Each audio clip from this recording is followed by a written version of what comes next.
Hello there and welcome back to the Trinity Stamps YouTube channel. It's Carrie Rhodes here, and in today's card making video I'm going to be playing with some shaving cream to create a really cool background, a background inspired by middle schoolers. Now this is typically the kind of background I make when I play with shaving cream and ink.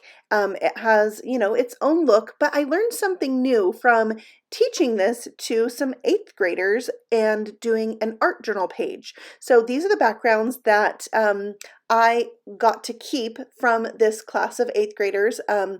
His name is Gideon in particular, who made these, and I had to try to recreate this and share with you the technique. So for doing shaving cream, you want some typical cheap shaving cream, not gel. You need a little plate or tray or something to put it onto, and I like to use a plastic knife. I will spread it around so I don't have a lot of holes.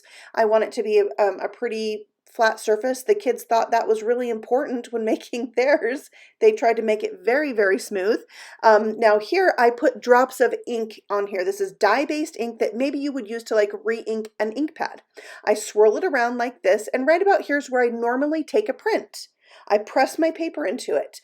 But the kids kept going with theirs, and they just mixed and mixed and mixed, and I was like, oh, but you're not going to get all the swirly goodness, right?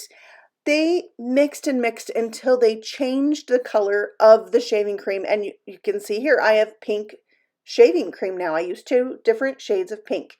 Next, Gideon in particular would then take the ink, drop it on top, and then he found a piece of paper and was dragging it, or maybe even a scraper like this. I save gift cards or room keys, and just dragged that ink across the surface to make little streaks.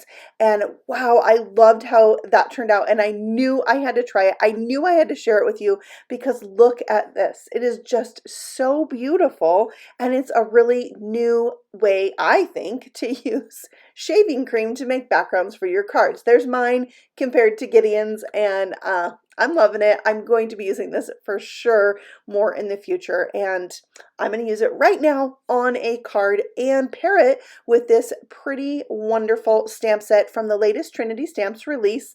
I think this vase of flowers is so pretty, and then we've got different sentiments that go with it.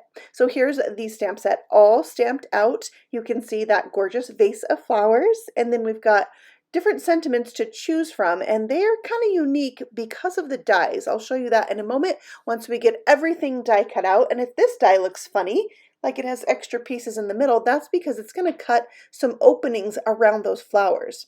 And these dies that die cut out the sentiments are going to cut the words apart.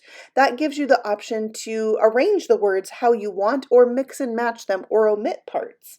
Now I chose my Copic markers to color in my vase based on the background colors. So for my vase itself, I am doing a B02 as my darkest color, and then bringing in BG02 to add a lighter area, and I'm really wanting to create like a little highlight or shine over on that right hand side. So I'm going to do the least amount of coloring in that spot.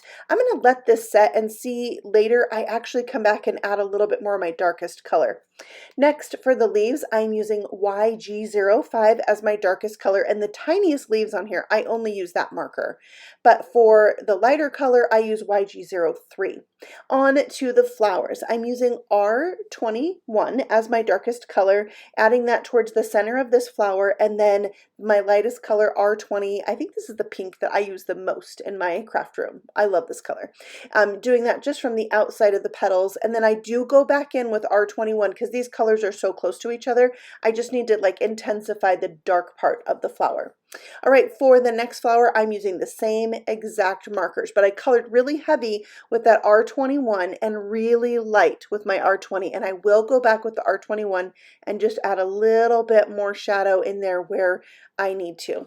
Now for the center of my like daisy flower, I'm using YG01. It's a really, really light bright green, and I just didn't feel like I wanted to introduce yellow into this. So there it is, all colored up and ready to go onto my card.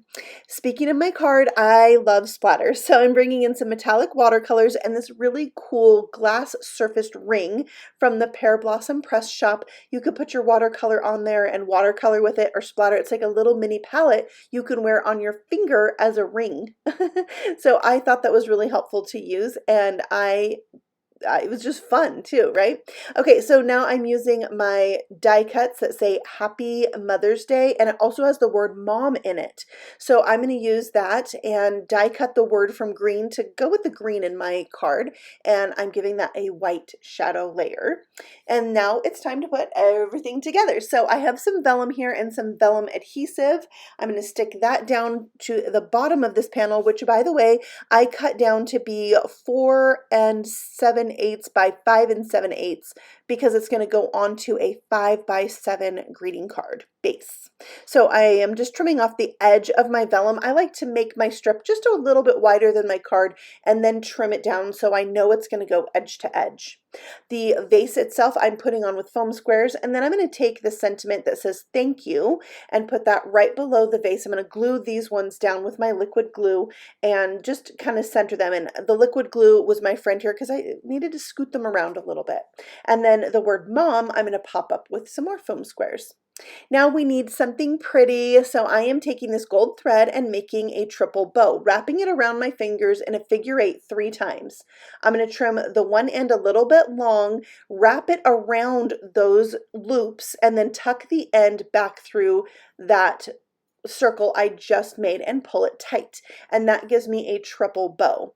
Then I can stick that down right to the vase with a glue dot, and it is really like thin thread, but it's not quite like regular thread that you would stitch with. So you can do this with lots of different kinds of threads, so play with that. I think you'll like it. All right, I'm sticking this down to my A7 or 5 by 7 card, and then I felt like the ends of my bow were just like flapping out there and going crazy, so I trimmed them down, and it's time to embellish. I have these gold baubles from the Trinity Stamps Embellishment shop.